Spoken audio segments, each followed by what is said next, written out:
Hello everyone, welcome to E Team Live. हम लोगों ने स्टार्ट किया है Bihar board class 10th question paper science, जिसमें हम लोग पिछले 10 साल का क्वेश्चन पेपर को सॉल्व करने वाले हैं। इसका मतलब यह हुआ कि 2015 से लेकर के 2024 तक का सारे के सारे क्वेश्चन पेपर को हम लोग यहाँ पर सॉल्व करने वाले हैं, जिसमें आपका प्रथम पाली के साथ साथ द्वितीय पाली का भी क्वेश्चन को हम लोग सॉल्व करने वाले हैं। तो चलिए हम लोग स्टार्ट करते हैं 2024 का द्वितीय पाली का क्वेश्चन। आपको ये पता ही होगा कि जो आपके जो क्वेश्चन होंगे वो दो खंड में होते हैं। एक होता है आपका वस्तुनिष्ठ प्रश्न और दूसरा होता है गैर वस्तुनिष्ठ प्रश्न, यानी कि मल्टीपल चॉइस क्वेश्चन और दूसरा जो सब्जेक्टिव टाइप क्वेश्चन है वो होंगे। आपका जो क्वेश्चन है 1 से लेकर के 80 तक का जो क्वेश्चन है वो आपके वस्तुनिष्ठ प्रश्न होते हैं, यानी कि मल्टीपल चॉइस क्वेश्चन होते हैं, जिसमें आपको सिर्फ और सिर्फ 40 क्वेश्चन को ही सॉल्व करना है, जिसमें प्रत्येक क्वेश्चन में 1 मार्क्स मिलेंगे, यानी कि 1 मार्क्स मिलेंगे, तो आपको टोटल मार्क्स मिलेंगे 40। लेकिन इससे पहले आपके लिए एक इंफॉर्मेशन है। इंफॉर्मेशन ये है कि आपके जितने भी मल्टीपल चॉइस क्वेश्चन सॉल्व किए जाएंगे उसका आपको बुक के माध्यम से भी प्रोवाइड किया जाएगा। ये आपके बुक है इंग्लिश में भी और ये हिंदी में भी। ये आपका क्लास 10th के लिए है। पिछले 10 साल का क्वेश्चन पेपर इसमें मौजूद होगा। ये बुक स्पेशल इसलिए है क्योंकि इसका जो सॉल्यूशन है आपको वीडियो फॉर्म में भी प्रोवाइड कराया जाएगा। अगर आपको इसका सॉल्यूशन चाहिए तो आप सिंपल इस बुक में आप क्या करेंगे, इस क्यूआर को स्कैन करेंगे और आपको वीडियो अवेलेबल हो जाएगा। हम लोग सिर्फ और सिर्फ 10 क्लास का ही सॉल्यूशन नहीं करा रहे हैं, इसके साथ साथ हम लोग 12th क्लास का भी सॉल्यूशन प्रोवाइड करा रहे हैं, बुक के साथ साथ वीडियो सॉल्यूशन का। और सिर्फ इंग्लिश माध्यम में नहीं, यानी कि इंग्लिश मीडियम में नहीं, हिंदी मीडियम में भी प्रोवाइड किया जाता है। जैसे आप देखेंगे तो science all subject English medium में और हिंदी मीडियम में, आर्ट्स इंग्लिश मीडियम में हिंदी मीडियम में, कॉमर्स इंग्लिश मीडियम में और हिंदी मीडियम में, ये सबको अवेलेबल कराया जाएगा। अगर आपको ये बुक और ये लेक्चर परचेज करना है तो आप विजिट कर सकते हैं हमारे इस ऐप पर, या आपको गूगल प्ले स्टोर पे अवेलेबल होगा ई टीम लाइव नाम से, या फिर आप इस वेबसाइट के माध्यम से भी विजिट कर सकते हैं www.eteam.live। या फिर कोई अगर आपको इशू होता है तो आप इस व्हाट्सएप नंबर के माध्यम से भी कांटेक्ट कर सकते हैं। तो चलिए अब हम लोग स्टार्ट करते हैं 2024 के द्वितीय पाली के क्वेश्चंस। आपका जो क्वेश्चन पेपर होगा ये 2 सेक्शन में होगा। एक क्या होगा, आपका ऑब्जेक्टिव टाइप क्वेश्चन होगा, मल्टीपल चॉइस क्वेश्चन, और होगा एक सब्जेक्टिव जिसमें आप लिखेंगे। तो जो आपका ऑब्जेक्टिव क्वेश्चन होता है उसमें 1 to 80 तक का क्वेश्चन होता है ऑब्जेक्टिव, जिसमें आपको 40 क्वेश्चन को ही सॉल्व करना है। ठीक है, तो चलिए हम लोग यहाँ पर 1 से 80 तक के सारे क्वेश्चन को देखने वाले हैं। अपना जो फर्स्ट क्वेश्चन है वह है फोकस दूरी 10 सेंटीमीटर के अवतल दर्पण द्वारा उत्पन्न आवर्धन धनात्मक होगा यदि वस्तु की दूरी का मान ये पूछ रहा है कि फोकस दूरी 10 सेंटीमीटर है किसी भी अवतल दर्पण का, और कह रहा है कि वस्तु को कहां पर रखेंगे कि जो उसका आवर्धन होगा वो धनात्मक होगा। यह है क्वेश्चन आपका। तो पहले सबसे पहले देखिए कि यह है अपना अवतल दर्पण, यहां पर है हमारा फोकस और यहां पर है हमारा सेंटर मान लेते हैं, और कह रहा है कि जो फोकस दूरी है वो है 10 सेंटीमीटर है। ठीक, अब कह रहा है कि वस्तु को कहां पर रखेंगे कि जो हमारा इमेज यानी कि प्रतिबिंब बनेगा, ठीक है, वो क्या होना चाहिए, उसका आवर्धन धनात्मक होना चाहिए। बताइए प्रतिबिंब कब बनता है और कैसे बनता है कि हमको धनात्मक आता है। एक केस में ही अवतल दर्पण में हमारा जो आवर्धन है वो धनात्मक होता है, कब, जब इधर कहीं पर हमारा इमेज बनता है यानी कि प्रतिबिंब बनता है। बाकी 5 केस में जो हमारा प्रतिबिंब बनता है वो रियल होता है, वास्तविक होता है। सिर्फ यही केस में क्या होता है भाई, काल्पनिक होता है और सीधा होता है यानी कि इरेक्ट होता है। जब सीधा होता है तभी हम कहते हैं कि जो इसका आवर्धन होगा वो कैसे होगा भाई, धनात्मक होगा। तो अब बताओ कि ये फोकस है और ये हमारा है ध्रुव। तो वस्तु को कहां पर रखेंगे, अगर फोकस पर रखते हैं, फोकस से आगे रखते हैं, तब हमारा इमेज कहां पर बनता है भाई, इस दर्पण के पीछे बनता है, यानी कि काल्पनिक बनता है। और काल्पनिक है और इसका डायरेक्शन कैसा है, ऊपर है। आप इससे रिलेट कर सकते हो। ठीक है, ये है कार्टेशियन प्लेन, ये एक्स एक्सिस और ये वाई एक्सिस, ये एक्स डैश एक्सिस और ये वाई एक्सिस, ये वाई डैश एक्सिस। इधर आप जाओगे तो सारा वैल्यू प्लस में, ऊपर जाओगे तो सारा वैल्यू प्लस में, नीचे आओगे तो माइनस में, इधर जाओगे तो माइनस में। तो बताइए हमारा डायरेक्शन किधर है, ऊपर की तरफ है ना, ऊपर की तरफ है तो हमारा सारा वैल्यू किस में आएगा, प्लस में आएगा, धनात्मक आएगा बस। तो देखिए कब बनता है इधर इमेज, जब वस्तु फोकस से और ध्रुव के बीच रखते हैं। तो बताइए फोकस 10 सेंटीमीटर है तो हमको वस्तु कहाँ रखना पड़ेगा, 10 सेंटीमीटर से कम दूरी पर। तो बताइए यहाँ पर ऑप्शन में देखिए, आप खुद से देखो कि भाई 10 सेंटीमीटर से कम के डिस्टेंस में या दूरी में ऑब्जेक्ट कौन सा है। देखिए 10 सेंटीमीटर से अधिक ये नहीं होगा, 10 सेंटीमीटर से अधिक मतलब फोकस से इधर होगा ऑब्जेक्ट, तो इधर होगा तो भाई इमेज तो वहां पर बनेगा ही नहीं। ठीक है, 20 सेंटीमीटर से अधिक ये भी नहीं, इसका मतलब वो सेंटर से पीछे है तो छोटा बनेगा। 10 सेंटीमीटर से कम, ऑफ कोर्स यहाँ पर देखो क्या है, 10 सेंटीमीटर से कम, इट मीन से फोकस और ध्रुव के बीच कहीं पर होगा। अपना आंसर कौन सा होगा भाई, आंसर नंबर सी होगा। नेक्स्ट क्वेश्चन, फोकस से ध्रुव की ओर आने पर अवतल दर्पण में आवर्धन का मान क्या होगा। देखिए भाई फोकस से ध्रुव की ओर अवतल दर्पण ही है, ये फोकस है अपना, ये सेंटर है, ये ध्रुव को ओ ले लेते हैं। ठीक, अब पढ़िए, फोकस दूरी से ध्रुव की ओर, ये फोकस है अपना, यहां से हम जा रहे हैं किधर, ध्रुव की ओर, फोकस से ध्रुव की ओर जा रहे हैं। अवतल दर्पण में आवर्धन का मान क्या होगा, अभी जस्ट बताया था कि भाई यहां से आगे जाएंगे ना तो इसका मान घटेगा कि बढ़ेगा। फोकस पर रहते तो इनफिनाइट बनता है, लेकिन फोकस से आगे जा रहे हैं, ठीक है, फोकस तो आप छोड़ ही दीजिए, ठीक है, उससे आगे जा रहे हैं, तो यहां पर आगे बढ़ने से क्या होगा कि जो हमारा इमेज है वो उसका मान बढ़ेगा। ठीक है, अब जैसे देखिए अगर इधर कहीं पर वस्तु है तो इसका इमेज कहां पर बनेगा भाई, इमेज कहां पर बनेगा, अब इसको लेंगे यहां पर और ये इस तरह से ये आप लेंगे, अब इसी को जितना करीब ले जाइए, ठीक है, अब ये इधर आएगा, अब इधर लीजिए, अब ये आपका ऊपर चला जाएगा, तो मान क्या होगा इसका, बढ़ता जाएगा। ठीक है, बढ़ेगा, तो आंसर इसका कौन सा होगा भाई, ए होगा, है ना, ए होगा, घटेगा नहीं। ठीक है, अचर मतलब बदलता नहीं है, ऐसा भी नहीं होगा, बदलेगा जरूर, है ना, तो हमारा आंसर कौन होगा भाई, ए होगा। नेक्स्ट क्वेश्चन क्या है, नेक्स्ट क्वेश्चन है जल विद्युत संयंत्र किस ऊर्जा को विद्युत ऊर्जा में रूपांतरित करता है।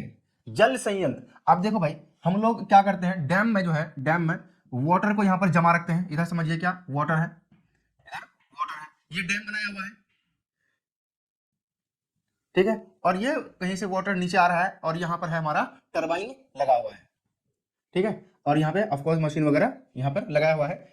अब ये जो वाटर है इसका यहाँ पर तेज करंट किस पे पड़ता है, इस टरबाइन पे पड़ता है और टरबाइन घूमने लगता है ना। अच्छा एक चीज पहले समझना है, ये पेन ऊपर ऐसे फेंक रहे हैं, तो जब ये मूवमेंट में है, गति में है, तो इसमें भी एक ऊर्जा है जिसको हम लोग कहते हैं काइनेटिक एनर्जी कहते हैं, है ना। अच्छा इसको मैं ऊपर करके यहाँ पर होल्ड कर लूं, क्या आप इसमें एनर्जी है, यस एनर्जी है, क्योंकि अगर इसको छोड़ते हैं, तो वो नीचे गिरेगा, क्यों गिरेगा भाई, इसमें कुछ ना कुछ तो एनर्जी है तभी नीचे गिरेगा। इसका मतलब यह है कि इसका जो स्थिति है, इस स्थिति में भी यहाँ पर एनर्जी है, कौन सा एनर्जी है, पोटेंशियल एनर्जी है, कौन सा एनर्जी भाई, पोटेंशियल एनर्जी है, मतलब इसका ये स्थिति में रहने के बाद भी इसका एनर्जी है इसके पास। वही चीज ये वाटर अगर मूव करता तो उसमें एनर्जी होता, लेकिन इसको यहाँ पर होल्ड क्या हुआ है। अब लेकिन अगर इसको यहां से छोड़ता है तो इसमें क्या होगी, एनर्जी होगी, और ये क्या करता है, इस टरबाइन को जोर जोर से घुमाता है। यहाँ पे रुका हुआ है वाटर ना, रुका हुआ, जैसे ये रुका हुआ था तो इसमें कौन सा एनर्जी था, पोटेंशियल एनर्जी, ये भी रुका हुआ है, इसमें भी कौन सा एनर्जी होगा भाई, पोटेंशियल एनर्जी होगा। जब ये मूव करेगा तो इस टरबाइन को मूव कराएगा, तो पोटेंशियल एनर्जी को हम लोग बोलते हैं स्थितिज ऊर्जा। और यहाँ पर कोई भी तापीय ऊर्जा है क्या, कोई नाभिक की ऊर्जा यहाँ पे कोई मतलब है क्या, नहीं, कोई सौर ऊर्जा का मतलब है क्या, यहाँ सनलाइट का कोई मतलब है क्या, नहीं है, तो किसका यहाँ मतलब है भाई, पोटेंशियल एनर्जी का है। तो यहाँ पर बताइए ऑप्शन कहाँ है, स्थितिज ऊर्जा, देखिए आप अपने खुद से, ठीक है, यह नाभिक से तो कोई लेना देना है ही नहीं अपना, यहाँ पे तो भी नहीं है, सौर ऊर्जा का कोई मतलब ही नहीं है, ठीक है, तापीय ऊर्जा का भी यहाँ पे मुझे कोई मतलब ही नहीं दिख रहा है, क्या है भाई, स्थितिज ऊर्जा, ठीक है, पोटेंशियल एनर्जी का यहाँ पर केस है। ओके, तो अपना आंसर कौन सा हो जाएगा भाई, 3 हो जाएगा। नेक्स्ट क्वेश्चन है, तांबे की तार एक आयताकार कुंडली किसी चुंबकीय क्षेत्र में घूर्णी गति कर रही है, ठीक है, इस कुंडली में प्रेरित विद्युत धारा की दिशा कितने परिभ्रमण के पश्चात परिवर्तन करता है।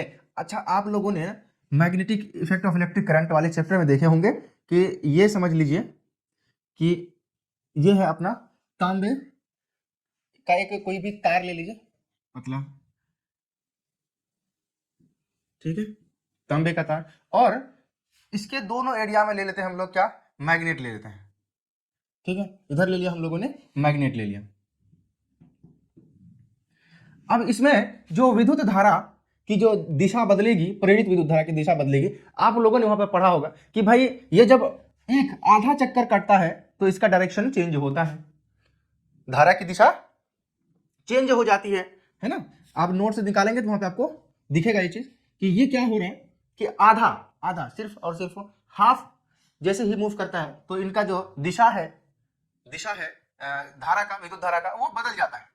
ठीक है, आधा की बात। तो यहाँ पर देखिए एक चौथाई ऑप्शन है अपना, यहाँ पे आधा भी ऑप्शन है, एक भी ऑप्शन है, दो भी ऑप्शन है। जब ये हाफ में बदल रहा है तो हमारा ऑप्शन कौन सा होगा?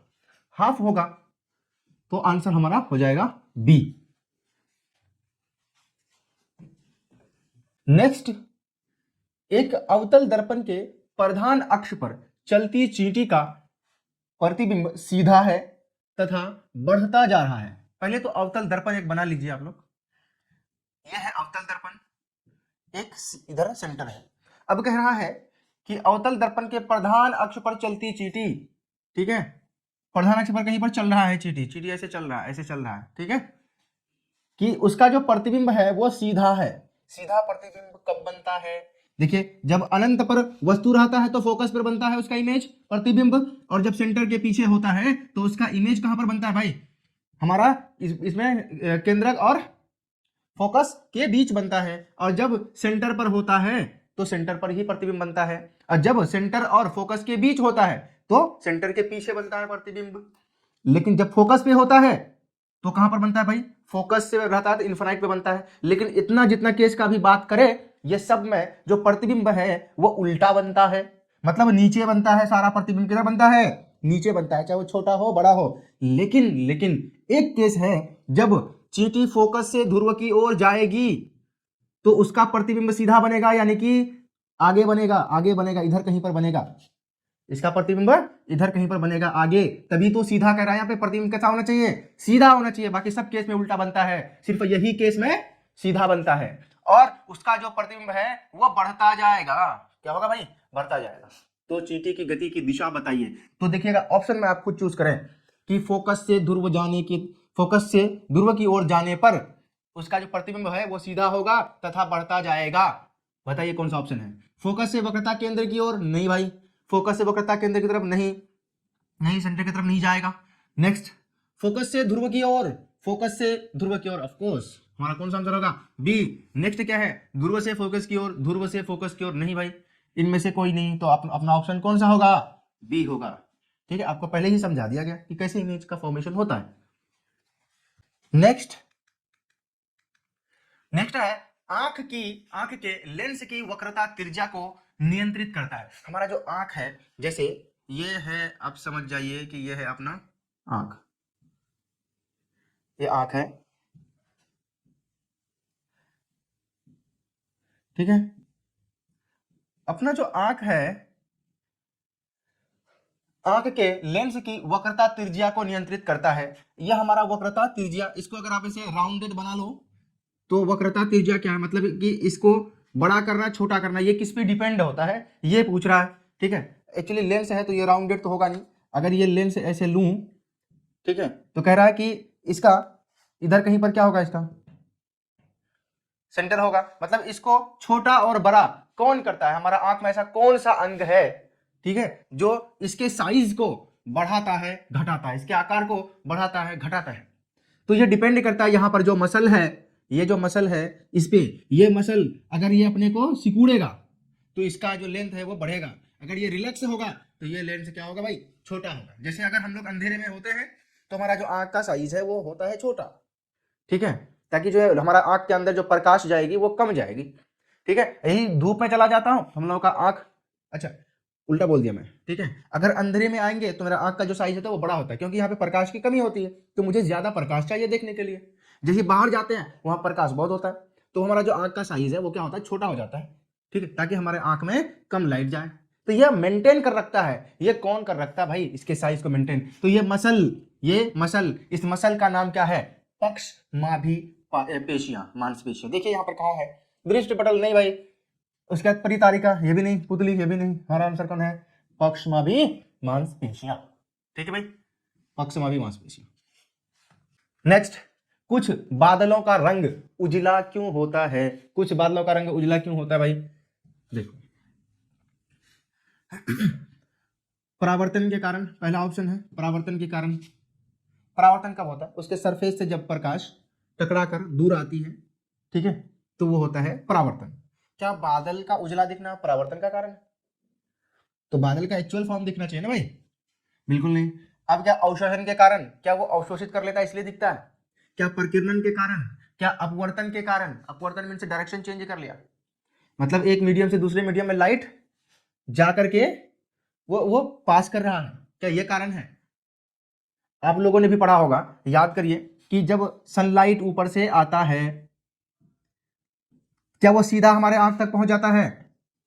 नहीं, क्योंकि उसको हमारे एटमॉस्फेयर में, हमारे पर्यावरण में, वातावरण में जो भी है वहां पे बहुत सारे उसको दिखेगा पार्टिकल। अब जब ये लाइट आएगी तो सबसे टकराएगा, टकराएगा, टकराएगा, टकराएगा, वो इस तरह से टकरा टकरा कर हमारे आंखों तक पहुंचेगा, जिसकी वजह से क्या हुआ कि लाइट पूरे फैल गई, लाइट पूरे फैल गई। तो इसी घटना को हम लोग क्या कहते हैं? परिकिरणन कहते हैं। और यही घटना की वजह से हमारा जो बादल है वो भी, उसका जो रंग है वो उजला दिखता है। क्यों? बिकॉज वहां पे जो पार्टिकल्स हैं उसके वजह से ये क्या हो रहा है भाई, वहां पर परिकिरणन हो रहा है, जिसके वजह से वो उजला दिखता है। तो परावर्तन तो हमारा ऑप्शन से गया, अवशोषण भी गया, बचा क्या? सिर्फ और सिर्फ और सिर्फ और सिर्फ बचा हमारा परिकिरणन। ठीक है, नेक्स्ट है प्रतिरोध का एसआई मात्रक। आपने विद्युत धारा वाला चैप्टर में, इलेक्ट्रिक करंट वाला चैप्टर में पढ़ा होगा कि भाई प्रतिरोध का एसआई मात्रक क्या है। अब यहां पर देखिए ऑप्शन है एम्पेयर। देखिए, या तो डायरेक्ट अगर याद है तो डायरेक्ट टिक कीजिए, याद नहीं है वो तो याद होगा, इसमें से कुछ ऑप्शन तो पता होंगे आपको, जैसे एम्पियर, ये तो भाई विद्युत धारा का है, वाट शक्ति का है, वोल्ट विभवांतर का है, तो ओम किसका है भाई? प्रतिरोध का है। एक ये तरीका है, या तो अगर डायरेक्ट याद है तो वो कर लीजिए, आपको पता ही है ओम ऐसे आप लोग डिनोट करते होंगे न्यूमेरिकल को सॉल्व करने के लिए। तो भाई ये तो पता है ये क्या है भाई हमारा ओम, तो ये अपना ऑप्शन कौन सा हो जाएगा? सी हो जाएगा। ठीक है, नेक्स्ट, ओजोन परत का अवक्षय करता है। ओजोन परत का क्षय कौन करता है भाई? ओजोन परत का डैमेज कौन कर रहा है भाई? कौन सा गैस कर रहा है? ये आपको तो जबान पे होगा, क्या भाई? एटीपी। ये तो हमारा ऊर्जा देता है बॉडी में, वो है क्या? सीएफसी है। सीएफसी का फुल फॉर्म क्या होता है? क्लोरोफ्लोरोकार्बन, यही तो है।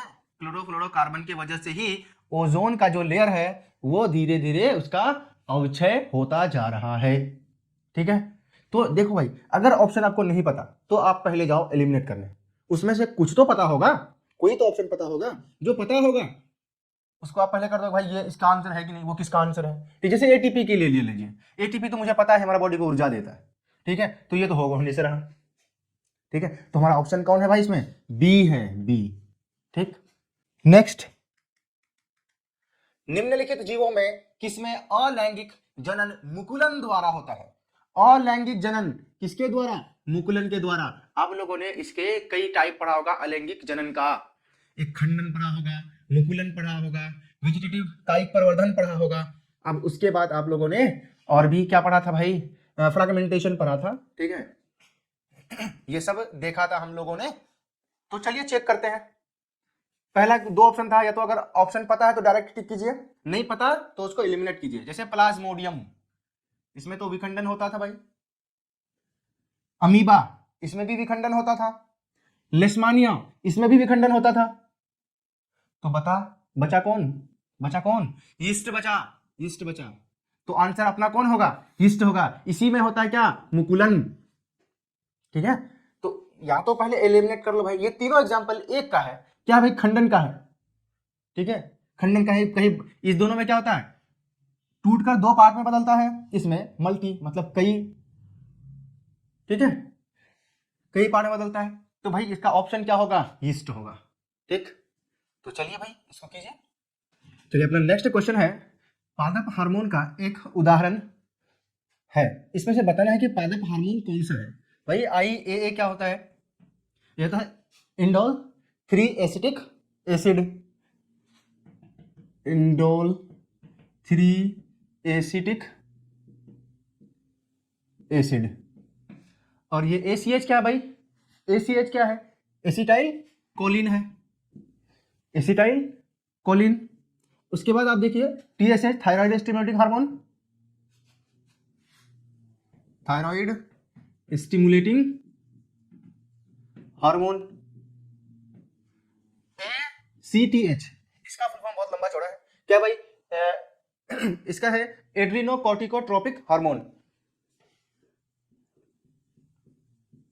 कॉर्टिकोट्रोपिक हार्मोन, ट्रोपिक हार्मोन। अब याद करो कि भाई ये देखो थायराइड स्टिमुलेटिंग हार्मोन हम लोग किसमें पढ़े थे? हम लोग एनिमल में पढ़े थे, ठीक है, इंसान में पढ़े थे। उसके बाद ये भी क्या है?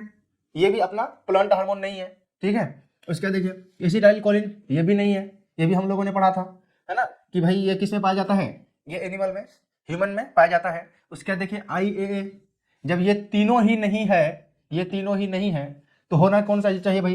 IAA। ये हो गया एलिमिनेट करके। अगर आपको पहले से ही पता होता कि ये भाई इंडोल 3 एसिटिक एसिड एक प्लांट हार्मोन है, पादप हार्मोन है, तो भाई इसको टिक कर देते, ठीक है। तो आंसर कौन है हमारा यहाँ पर? A है। ओके, नेक्स्ट क्वेश्चन, आलू में कायिक प्रवर्धन होता है, कायिक प्रवर्धन होता है, वेजिटेटिव प्रोपगेशन होता है। देखिए भाई आलू है, ठीक है। अब उसमें देखेंगे ना कि इसकी जो बॉडी में कहीं कहीं पर यहाँ पर आई निकला होगा, और कहीं पर और भी देखेंगे तो बॉडी में यहाँ पर आई निकला होगा, इसका पोटैटो में आई निकला होगा, और इसी आई से जो है वो बड ग्रो करने लगता है इसका।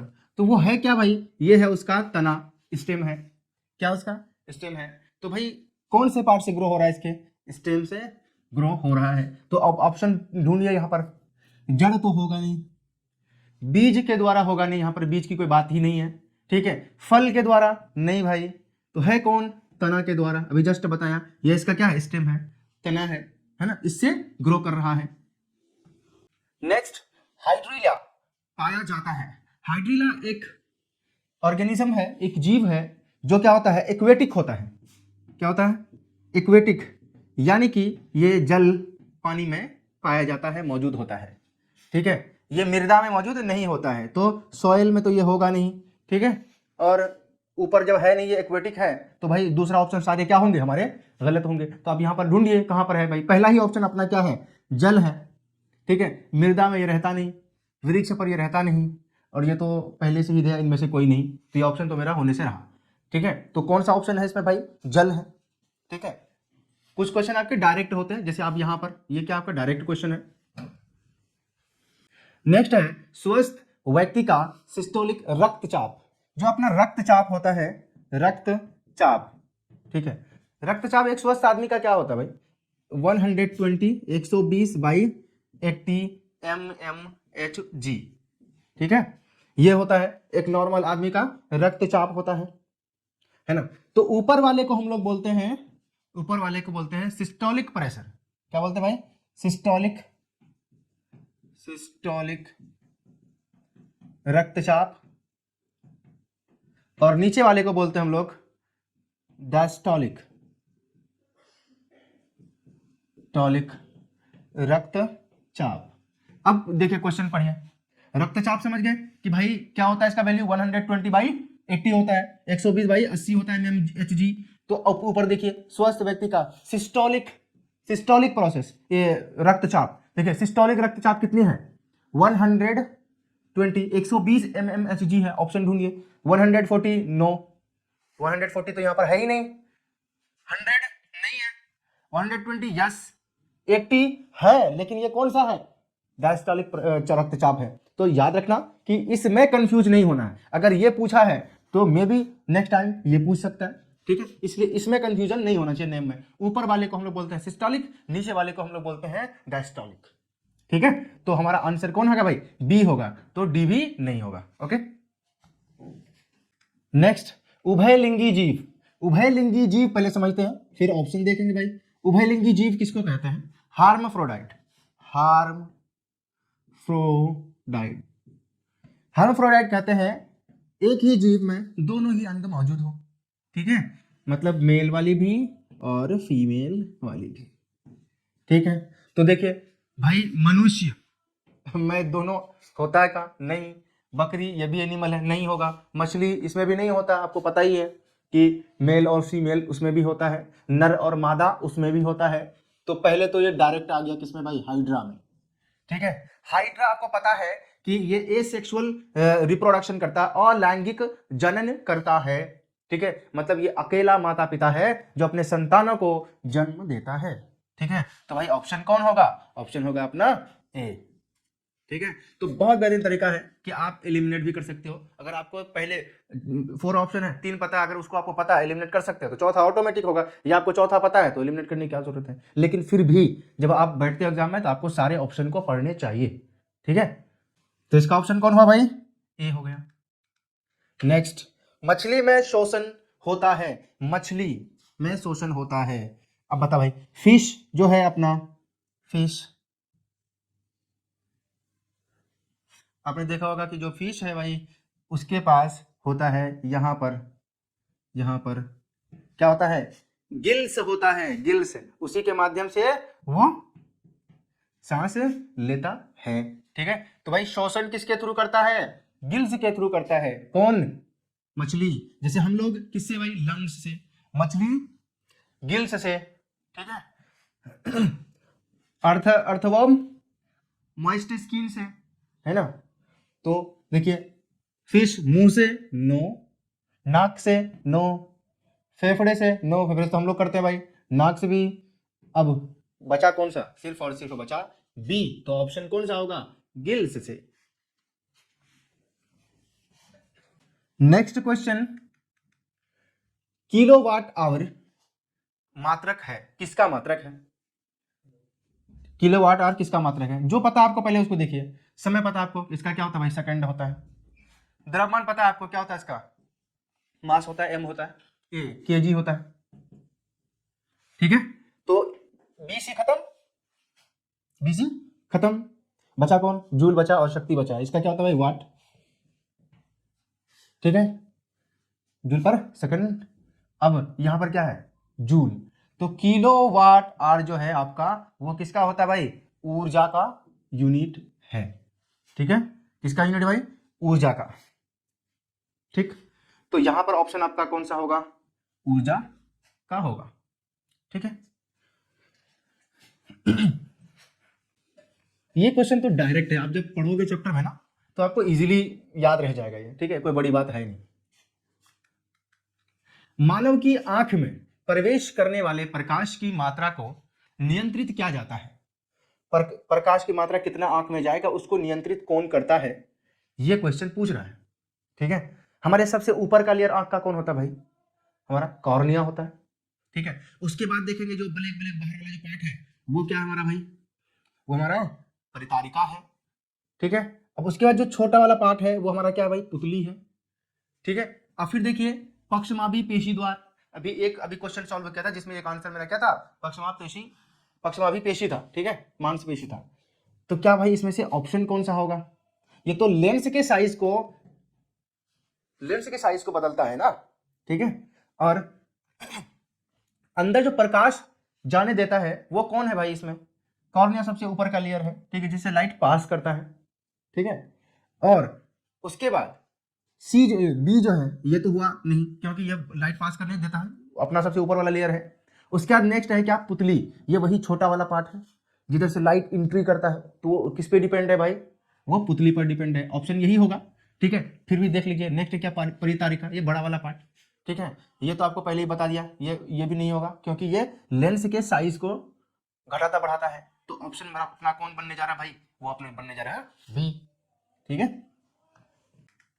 नेक्स्ट है कौन सा परंपरागत स्रोत है, परंपरागत स्रोत और गैर परंपरागत स्रोत। परंपरागत स्रोत कहते हैं जिसका मात्रा सीमित है, मतलब सीमित मात्रा में जो मौजूद है उसको हम लोग बोलते हैं परंपरागत स्रोत, और जिसका असीमित मात्रा में, मतलब जो फिक्स नहीं है वो बहुत ज्यादा है मौजूद है, उसको हम लोग बोलते हैं गैर परंपरागत स्रोत। लेकिन यहाँ पूछ रहा है परंपरागत स्रोत, तो भाई किसका जो बोलते हैं कि मात्रा है वो खत्म हो जाएगा आगे चल के, मतलब वो सीमित मात्रा में है, ज्यादा यूज करेंगे तो आगे चल के नहीं रहेगा। तो यहाँ पर देखिए नाभिक की ऊर्जा, नहीं भाई ये अभी बहुत है। ठीक है, उसके बाद आप देखेंगे भूतापीय, जमीन के अंदर के जो तापमान है, ठीक है, उसका यूज ये तो रहेगा भाई, हमेशा रहेगा। तो डी इनमें से कोई नहीं, ये तो खैर हटा ही दीजिए फिलहाल।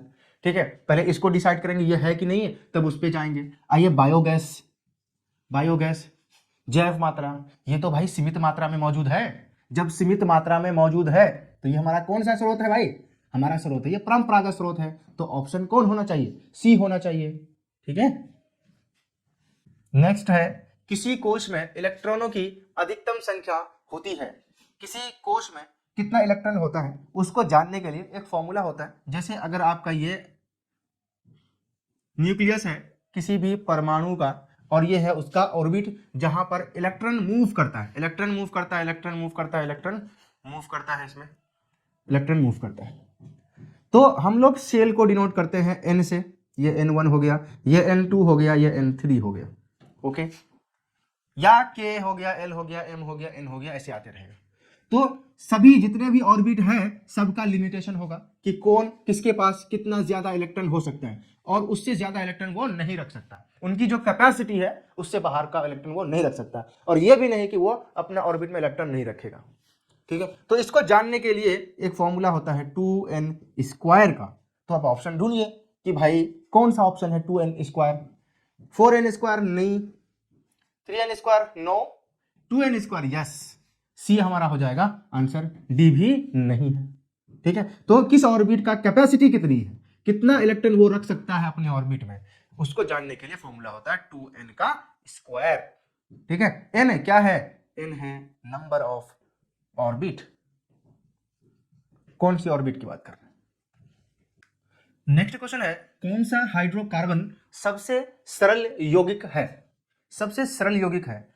तो भाई सिंपल, इसमें क्या कैसे पहचानना है, पहचानना है कि जो कार्बन है वो कितने बॉन्ड से घिरा हुआ है। ठीक है, अब जैसे यहां पर दो चीज देखना है, एक तो कार्बन के साथ कार्बन कितना है और उसके साथ कौन से बॉन्ड है, ठीक है, और दूसरा कि कार्बन के साथ कितना बॉन्ड है। ठीक है, तो देखिए जैसे मिथेन है, मिथेन में आप देखेंगे कि एक कार्बन होता है बाकी हाइड्रोजन होता है। ठीक है, और ब्यूटेन में क्या है भाई, कार्बन 4, ब्यूट मतलब 4, तो इसमें 4 कार्बन है, बाकी इसके साथ क्या होंगे भाई, हाइड्रोजन, हाइड्रोजन, इधर भी हाइड्रोजन, इधर भी हाइड्रोजन। इथेन में 3 कार्बन, 2 कार्बन,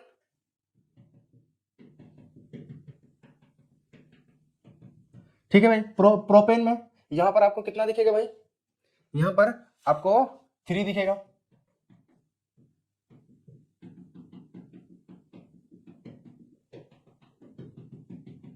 ठीक है, तो अब देखिएगा इसे बताना है कि भाई सबसे सिंपल कौन सा है। पहली बात क्या बताया कि देखिए कार्बन का नंबर देखिए कि सबसे कम कार्बन नंबर किसमें, इसमें।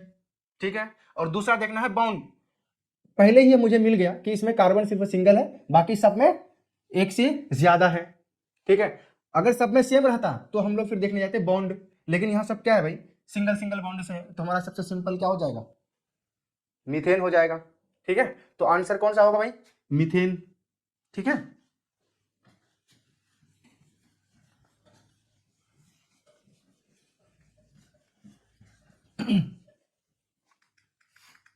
नेक्स्ट है कि सोना की परमाणु संख्या क्या है, सोना की परमाणु संख्या क्या है इसको बताना है। सोना की जो परमाणु संख्या देखेंगे तो नंबरिंग देखेंगे कि 1 2 जितने एलिमेंट है तो आपको मिलेगा ये 79 पर मिलेगा आपको। ठीक है, नेक्स्ट है निम्नलिखित में कौन लवण है। ठीक है, निम्नलिखित में से कौन लवण है।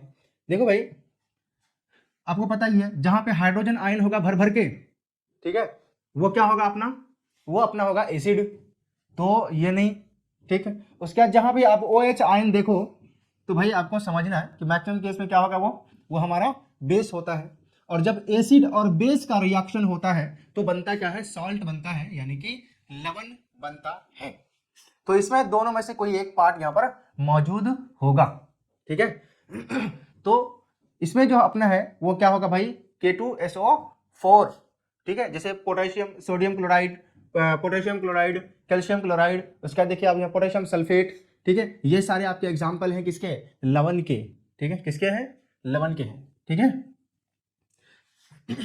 जैसे NaCl, HCl ले लीजिए और प्लस इसका कर दीजिए NaOH, ये क्या है आपका बेस है, ये क्या है, एसिड है, इस दोनों का रिएक्शन होता है तो क्या बनता है भाई, NaCl।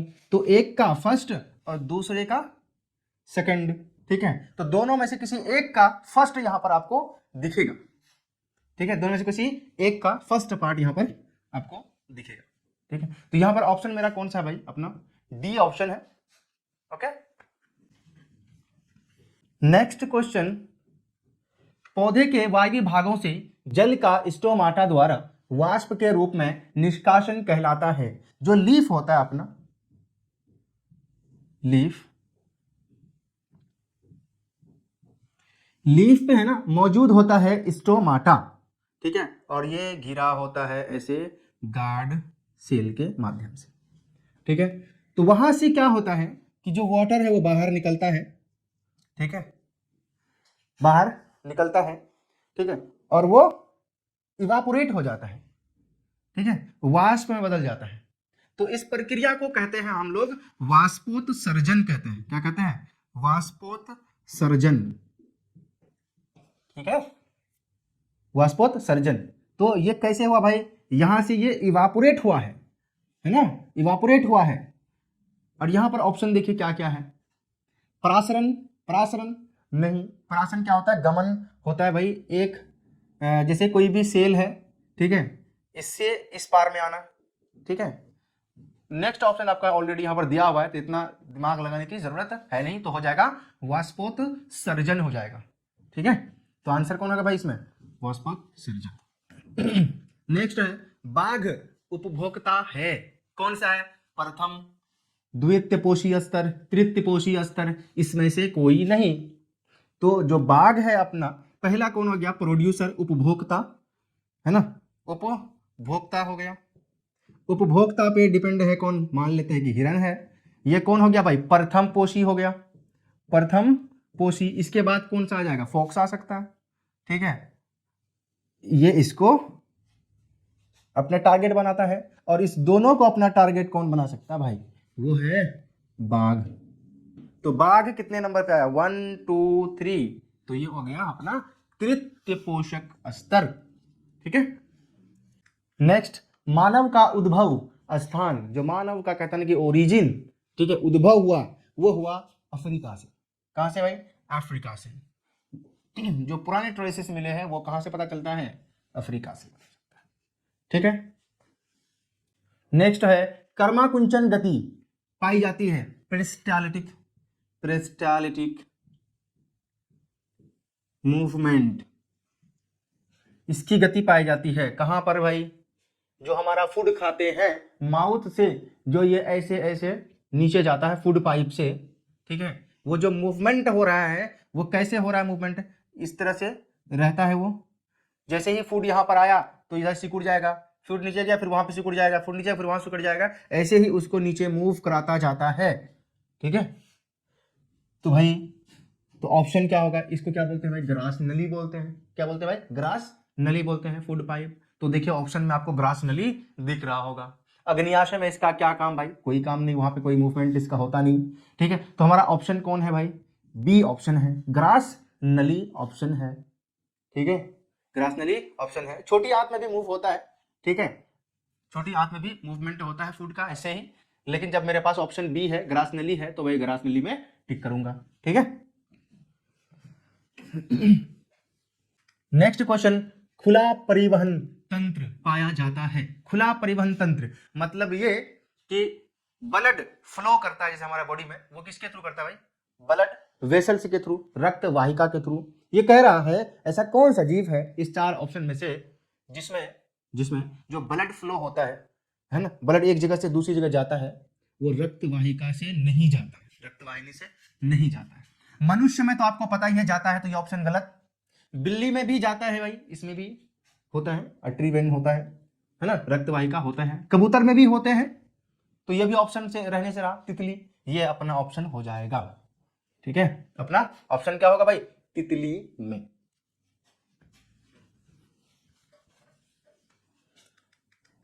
नेक्स्ट है, रक्त में ऑक्सीजन का वाहक है।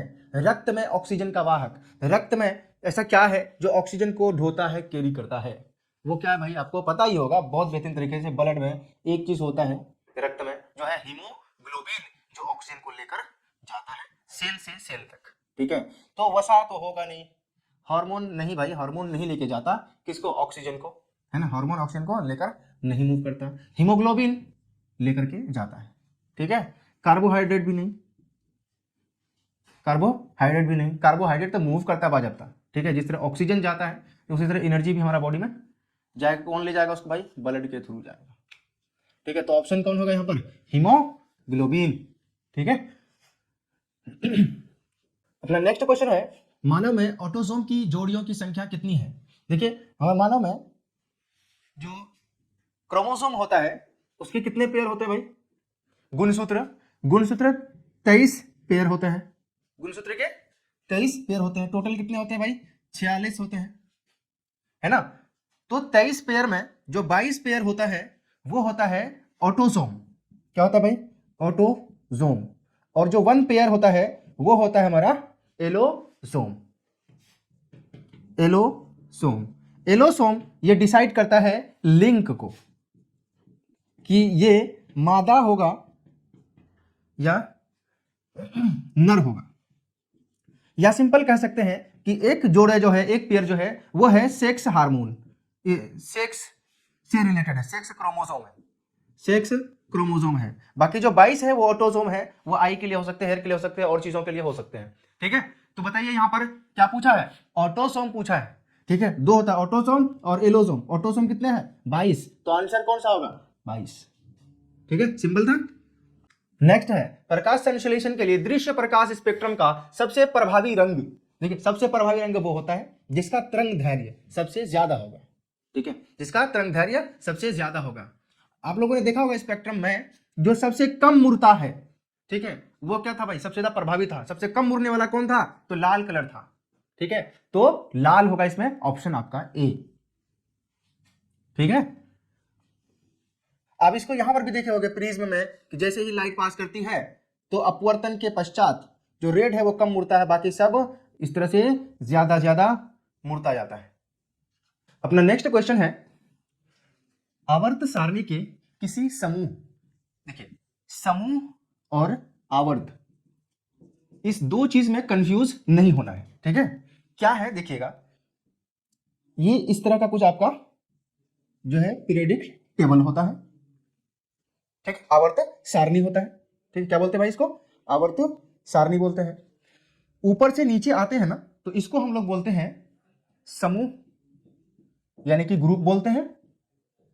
और लेफ्ट से राइट की तरफ, यानी कि बाएं साइड से दाएं साइड की तरफ जाते हैं तो इसको हम लोग बोलते हैं आवर्त, और इसी को हम लोग बोलते हैं, इंग्लिश में बोलते हैं पीरियड। ठीक है, इस दो चीज में कंफ्यूज नहीं होना है। क्या है भाई, समूह कहा है कि कह रहा है कि आवर्त सारणी के किसी समूह के सभी तत्व, जैसे इस समूह में फर्स्ट या सेकंड थर्ड में जो भी समूह में जो भी तत्व मौजूद है, ठीक है, उसका संयोजकता क्या होगा, उसका जो संयोजकता होता है वो होता है समान, यानी कि आपका जो आंसर होगा वो होगा ए। ठीक है भाई, चलिए अब देखते हैं हम लोग अपना नेक्स्ट क्वेश्चन। नेक्स्ट क्वेश्चन है, निम्नांकित में कौन शराब के रूप में उपयोग किया जाता है। शराब के रूप में उपयोग किसका किया जाता है। फर्स्ट ऑप्शन है आपका एथेनॉल। एथेनॉल का जो सूत्र होता है वो होता है C2H5OH, और जो मेथनॉल होता है ये होता है आपका CH3OH होता है। उसके बाद जो आपका ये सिरका यानी कि विनेगर, इसका जो सूत्र होता है आपका CH3COOH, और जो आपका मेथनोइक अम्ल होता है इसी को हम लोग बोलते हैं फॉर्मिक एसिड भी बोलते हैं। ठीक है, इसको क्या बोलते हैं, दूसरा नाम फॉर्मिक एसिड। और ये क्या भाई, सिरका यानी कि एसिटिक एसिड। ठीक है, सबका फॉर्मूला याद रखना जरूरी है, क्योंकि आपको हो सकता है कभी इस ईयर में अगर क्वेश्चन पूछेगा कि बताओ भाई सिरका का सूत्र क्या है, तो भाई सूत्र भी याद रखिए आप लोग। ठीक है, तो शराब के रूप में जो उपयोग किया जाता है वो है आपका एथेनॉल। ये तो बहुत ही विषैला होता है, इसको अगर आप खाएंगे तो आपको जो है स्वास्थ्य में हानि हो सकता है। हालांकि सिरका का यूज हम लोग करते हैं, है ना। तो आपका ऑप्शन है ए, एथेनॉल, यानी कि शराब के रूप में जो पिया जाता है वो क्या है भाई, एथेनॉल है। ठीक है, अपना नेक्स्ट क्वेश्चन है, आवर्त सारणी के तृतीय वर्ग में तृतीय वर्ग में तत्वों की संख्या कितनी है। देखिए ये फिर से आवर्त सारणी बना लिया। इधर वाले को हम लोग क्या बोलते हैं भाई, आवर्त बोलते हैं। अगर लेफ्ट से राइट की तरफ जाएंगे तो इसको लोग बोलते हैं आवर्त, और ऊपर से नीचे आएंगे तो इसको हम लोग बोलते हैं समूह या फिर बोलते हैं वर्ग, यानी कि इसी को इंग्लिश में हम लोग बोलते हैं ग्रुप, इसको बोलते हैं हम लोग पीरियड। अभी जस्ट इससे रिलेटेड क्वेश्चन को सॉल्व कर रहे हैं 33 में। अब देखिए यहां पर क्या है, आवर्त सारणी के तृतीय वर्ग में तत्वों की संख्या कितनी होती है।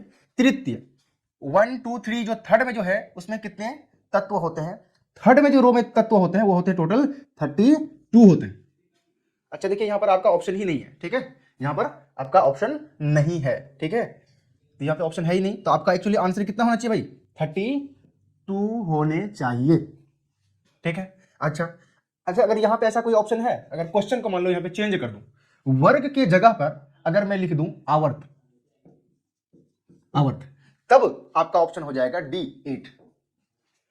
थर्ड जो आपका 1 2 3, अगर थर्ड आवर्त में आप देखेंगे ना, थर्ड आवर्त में देखेंगे ना तो आपको 8 एलिमेंट यानी कि 8 तत्व मिलेंगे आपको, ठीक है। तो यहां पर आपका जो ऑप्शन है गलत, लेकिन अगर ऐसे देखा जाए वर्ग की जगह सिर्फ आवर्त आप कर दीजिए तो आपका ऑप्शन हो जाएगा डी, ठीक है। चलिए हम लोग देखेंगे अपना नेक्स्ट क्वेश्चन। नेक्स्ट, सौर सेल में किसका उपयोग होता है। सोलर पैनल तो देखा ही होगा ना, कि ऐसे बहुत सारा जो देखिएगा धूप के कांटेक्ट में होता है, और ये इधर आपको ब्लू ब्लू टाइप का बहुत सारा इस तरह से लगा होगा। एक्चुअली उसमें क्या होता है, क्या चीज का उपयोग होता है, उसको बनाने के लिए ना उपयोग करते हैं किसका, सिलिकॉन का। किसका उपयोग करते हैं भाई, सिलिकॉन का उपयोग करते हैं। तो ऑप्शन देखिए कौन सा है इसमें, यूरेनियम तो नहीं करते भाई, प्लास्टिक भी नहीं, प्लास्टिक है क्या मतलब वहां पर, ठीक है। उसके बाद देखिएगा silicon, yes silicon is the option, ठीक है। तो हो जाएगा अपना कौन ऑप्शन, सिलिकॉन हो जाएगा। नेक्स्ट है, एक तत्व का इलेक्ट्रॉनिक विन्यास, इलेक्ट्रॉनिक विन्यास दिया हुआ है, इलेक्ट्रॉनिक कॉन्फ़िगरेशन दिया हुआ है 2 8 और 7। इलेक्ट्रॉनिक कॉन्फ़िगरेशन हम लोग किसका करते हैं भाई, परमाणु संख्या का करते हैं। किसका करते हैं, परमाणु संख्या का करते हैं। इसका मतलब ये सारा मिलाएंगे तो उस तत्व का क्या होगा, परमाणु संख्या होगा, तो आएगा कितना 17, और ये है क्या क्लोरीन। 17 नंबर पे कौन है भाई, क्लोरीन है। तो बताइए, अच्छा नाम नहीं पूछा, डायरेक्ट परमाणु संख्या पूछा, तो 17, ये तो बहुत ईजी है भाई, सबको ऐड कर देना है। नेक्स्ट, ड्यूरेलुमीन, ये क्या है, एलॉय है, मतलब क्या है, एक मिश्र धातु है। धातु का किस धातु का मिश्र धातु है, कौन कौन से धातु इसमें मिला हुआ होता है, मिक्सर होता है ड्यूरेलुमीन फॉर्म करने के लिए। ड्यूरेलुमीन में आपको दिखेगा एल्यूमिनियम दिखेगा जो मेन है, ठीक है। तो मेन क्या है इसमें, एल्यूमिनियम, ठीक है। एल्यूमिनियम 90% के करीब क्या होगा, ड्यूरेलुमीन में होगा 90% प्लस। नेक्स्ट है, सोडियम फॉस्फेट का अणुसूत्र, सोडियम, सोडियम और फॉस्फेट, सोडियम का वैलेंसी कितना होता है भाई, 1 होता है। फॉस्फेट का कितना होता है, 3, ये चले जाएगा इसके नीचे और ये चला जाएगा इसके नीचे, तो होगा Na3PO4। तो ऑप्शन देखिए कौन सा है, Na3PO4। सोडियम ये है, ये फॉस्फेट है PO4, ठीक है। तो इसका वैलेंसी 3 है और इसका 1 है, तो 1 इसके नीचे 3 इसके नीचे, इसके लिए 1 आएगा तो लिखा जाएगा नहीं, ठीक है। तो बचा क्या, सिर्फ PO4 बचा, तो ऑप्शन हमारा कौन हो जाएगा, बी हो जाएगा। नेक्स्ट क्वेश्चन, वृक्क की संरचनात्मक एवं क्रियात्मक इकाई को कहते हैं। वृक्क, वृक्क यानी कि किडनी, किडनी की संरचनात्मक एवं क्रियात्मक इकाई को कहते हैं, क्या कहते हैं भाई। देखिए दो चीज था कंफ्यूज मत होना, एक है न्यूरॉन, न्यूरॉन, एक होता है हमारा नेफ्रॉन, ठीक है, नेफ्रॉन। न्यूरॉन आपको पता ही है, ये नर्वस सिस्टम जो बना है वो न्यूरॉन से मिलकर के बना है। नेफ्रॉन ये हमारा होता है, किडनी जो बना है उसका जो यूनिट है वो क्या है, नेफ्रॉन। जो किडनी बना हुआ है वो कौन सा कोशिका से बना है, नेफ्रॉन से बना है। कौन से, नेफ्रॉन से। तो ऑप्शन ढूंढिए यहाँ पर, और ठीक है, बोमेन संपुट मूत्राशय में तो नहीं है, ठीक है। बोमेन संपुट ये तो नेफ्रॉन का पार्ट है, बोमेन संपुट नेफ्रॉन का पार्ट है, ग्लोमेरुलस नेफ्रॉन का पार्ट है। आपने देखा होगा नेफ्रॉन जब पढ़ा था, ये देखिए ये क्या है हमारा, यही तो है बोमेन संपुट, ठीक है, ग्लोमेरुलस, और ये दोनों ही तो किसका पार्ट है भाई, नेफ्रॉन का पार्ट है, नेफ्रॉन का पार्ट है। इस तरह से इसका स्ट्रक्चर देखा था, ठीक है। तो ये पूरे नेफ्रॉन है ना, इसके एक छोटा सा पार्ट नेफ्रॉन कैसे हो सकता है, ये उसका क्रियात्मक इकाई कैसे होगा, छोटा सा पार्ट क्रियात्मक इकाई कैसे होगा, ये पूरा है ना इसका एक। तो हमारा ऑप्शन कौन हो जाएगा भाई, डी हो जाएगा, ठीक है, ऑप्शन क्या होगा, डी हो जाएगा। ओके, अपना नेक्स्ट क्वेश्चन है वृक्क, ये तो हो चुका था। अपना क्वेश्चन है पवन विद्युत जनित्र में पवन की चाल कम से कम कितनी होनी चाहिए। देखो भाई, पवन विद्युत जनित्र जो है, आप अगर थोड़ा सा भी पढ़े होंगे ना उस चैप्टर को, आपको वहां पर डायरेक्ट लिखा होगा कि सबसे जो न्यूनतम स्पीड होनी चाहिए वो होना चाहिए कितना, 15 किलोमीटर से प्लस में होना चाहिए, 15 किलोमीटर पर आवर से ज्यादा होना चाहिए। एक पवन विद्युत जनित्र में पवन की जो चाल होनी चाहिए वो कितनी होनी चाहिए, 15 किलोमीटर पर आवर, तभी वो क्या कर सकता है भाई, विद्युत जनरेट कर सकता है। ठीक है, तो आंसर इसमें क्या होगा, सी होगा। ठीक है, कम से कम, न्यूनतम पूछ रहा है ना, अधिकतम तो पूछ नहीं रहा, ये कम से कम पूछ रहा है, तो कम से कम इतना होना चाहिए। ठीक है, विभक्त वलय प्रयुक्त होता है। विभक्त वलय क्या है, देखिएगा कि जैसे अगर आप देखते हैं ना मोटर, ये आपका कुछ इस तरह का शेप होता है और यहां पर लगा होता है क्या, इस तरह से विभक्त वलय लगा होता है। इधर आपका रहता है मैग्नेट, ठीक है, और करंट इस तरह से चलता है। ठीक है, तो ये वाला जो पार्ट है यही है क्या, विभक्त वलय है। और ये किस में दिखेगा आपको, ये मोटर में दिखेगा, मोटर में दिखेगा। मोटर वाला ऑप्शन देखिए कहां पर है, देखिए पहला तो गैल्वेनोमीटर नहीं, सूक्ष्मदर्शी यहां पे तो यूज नहीं होगा।